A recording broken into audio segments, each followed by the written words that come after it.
मोठी आहे चोरीने, हा डाका आहे। 137 कोटी रुपये दंड होतो।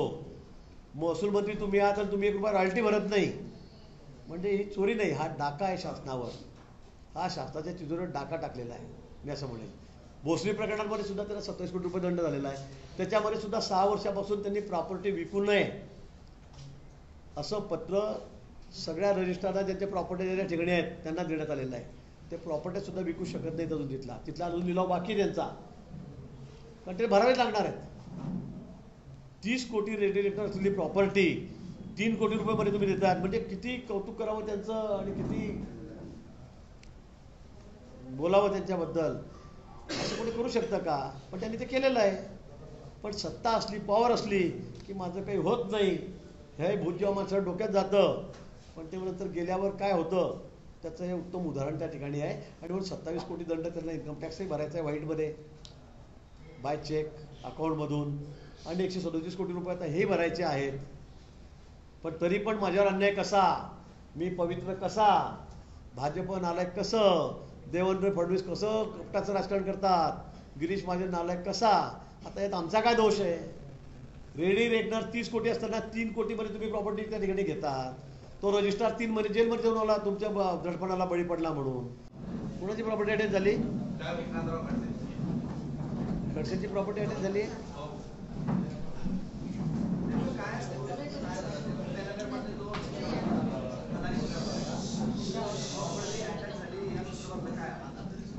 नाही का, एकनाथराव खडसे यांनी मला जी माहिती आहे त्याच्यावर एसआयटी नेमली गेली होती विधानसभेत, त्यावेळेला मी होतो। महसूल मंत्र्यांनी त्या संदर्भात एसआयटी नेमली। चंद्रकांत पाटील यांनी प्रश्न उपस्थित केलेला होता की त्यांच्या मतदारसंघामध्ये राष्ट्रवादीचे ज्येष्ठ नेते एकनाथराव खडसे यांनी 84 एकर जमीन घेतली हायवेला लागून, आणि ती जमीन त्यांनी हायवेला दिली, विकली।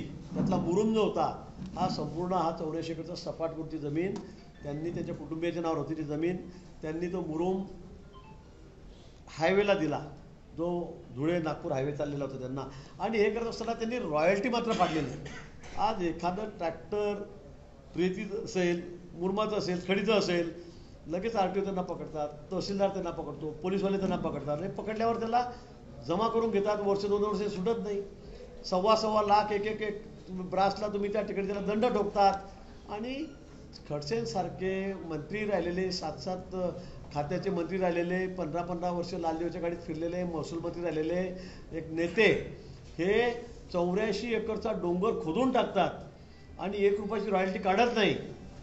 म्हणजे त्यांना असं वाटलं की मांजर दूध पितं आहे, डोळे बंद करता येतं, त्याला कोणी बघत नाही, असा हा प्रकार मला वाटतं झालेला वाटतोय।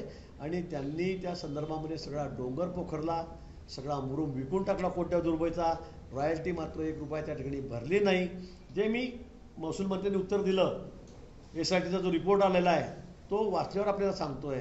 आणि हा सगळा पैसा त्यांनी 2 नंबरमध्येच घेतला, सरकारला त्याचे कुठले पैसे भरले नाही।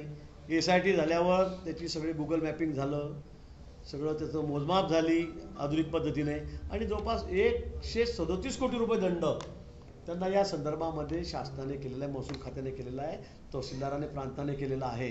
हा मोठा गंभीर गुन्हा आहे खरं म्हणजे तुम्ही एक ट्रॅक्टर पकडलं त्याच्या माणसाला एवढं जर करतात, आणि यांनी हजारो ट्रॅक्टर त्या ठिकाणी विकून टाकले, लाखो ब्रास माल विकून टाकला, याकडे कोणी बघितलंही नाही। म्हणजे ही बाब अधिक गंभीर आहे। आणि म्हणून मग त्यांना शेवटी नोटिसा देऊन त्यांना उत्तर विचारून ते उत्तर देऊ शकले नाही, रॉयल्टी भरलेले दाखवू शकले नाही, आणि म्हणून त्यांना त्या ठिकाणी 137 कोटी रुपया दंड झालेला आहे।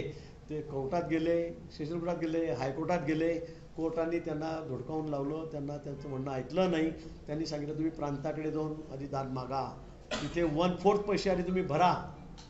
त्यांना 35 कोटी रुपये त्याच्यामध्ये 1/4 रक्कम आहे ती व्हाईटमध्ये भरावी लागणार आहे, नंतर दाद मागावी लागणार आहे, पण ते भरू शकले नाही, त्यांनी ती भरली नाही। आणि म्हणून परवा मला वाटतं काहीतरी 2-4 दिवसापासून मी वाटतं वर्तमानपत्रात आपल्या माध्यमात ऐकतो सोशल मीडियातून की त्यांच्या जेवढ्या प्रॉपर्टी आहेत, अगदी फार्म हाऊस असेल, घर असेल, दार असेल, शेती असेल, वाडी असेल, गाडी असेल, सगळ्यांवर आता शासनाने त्यांचा शिक्का मारलेला आहे। त्यांची जी संपत्ती आहे, प्रॉपर्टी आहे, ती शासनाने आता ताब्यात घेतलेली आहे, आणि येणाऱ्या पुढच्या काळामध्ये त्यांनी अजून पैसे नाही भरले तर त्याचा लिलावही होईल, अशी सगळी पद्धत त्या ठिकाणी चाललेली आहे। एवढी माहिती मला त्या संदर्भामध्ये आहे।